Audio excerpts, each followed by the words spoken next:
My name is James Maddock, and my new album is called Another Life.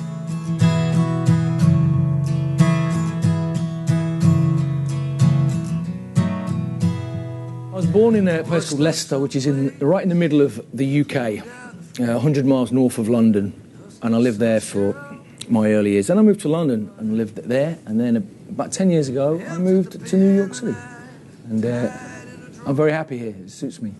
You know, I think if I'd have stayed in London, I wouldn't have been able to make a living doing music. Out here, I've been able to kind of get it together and have some record deals and have some recognition, which I don't think... London there was never a scene for me in London. Maybe it happened afterwards. I left. There were bands doing acoustic music, seemed to do okay. But when I was there was never a scene unless you were like on the front page of the NME, like you were a young punky or indie band thing, which was never my thing. So coming to New York has enabled me to continue doing music. I think as a songwriter, you can't be you have to walk that line between being confessional and not being too confessional. It can become, you have to leave a bit of ambiguity, and you have to walk that path and tell your story in a way that it's not embarrassing, but it also draws the listener in emotionally. And that's just the art of it, and it's something I've studied and worked on for many, many years. And I work hard at the words, and I work hard at the way they sound and the way they feel. And hopefully, it translates. Maybe it doesn't, but people seem to like it, and I can stand behind it and sing it without feeling too embarrassed. And that's the key, you have an internal dialogue when you write songs. Where I am is different to other people, that's just my voice. That's what you look for, isn't it? Your own voice, and hopefully people dig it.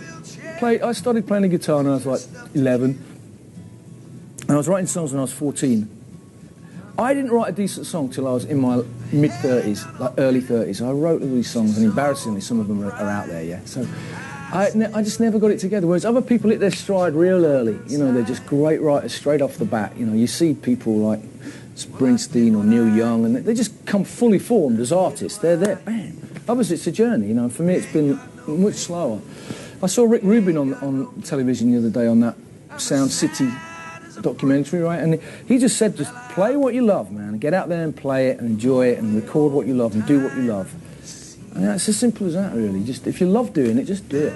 And if you're lucky, people will come and they'll dig it. If not, just love it anyway. I don't know how to stop or how to carry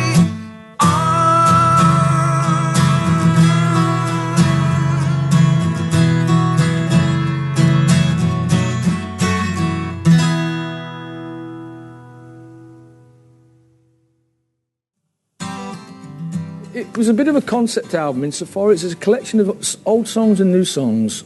Some of the older songs I never really played with the band. I always played them on my own on acoustic guitar, so they were very intimate sounding songs, and didn't necessarily lend themselves to the band format. And when I was talking to Matt Pearson, the producer, he kind of came up with this idea of making a more just a guitar-based record, just voice and guitar, or just a few little things around it.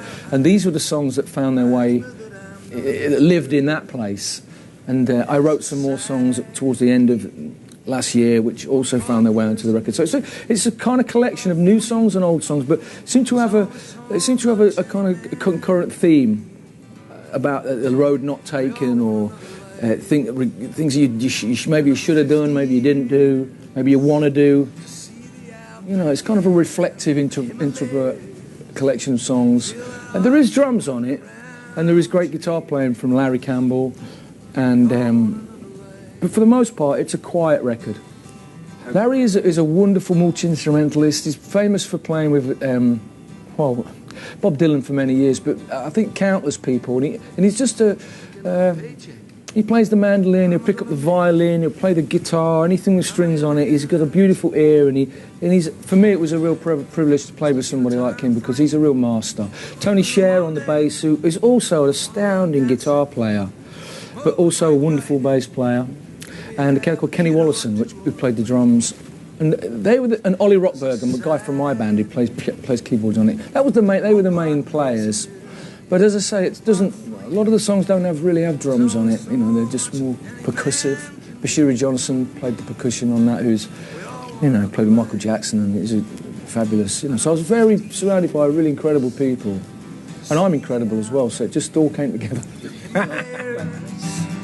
Feel that Arctic wind around your ears.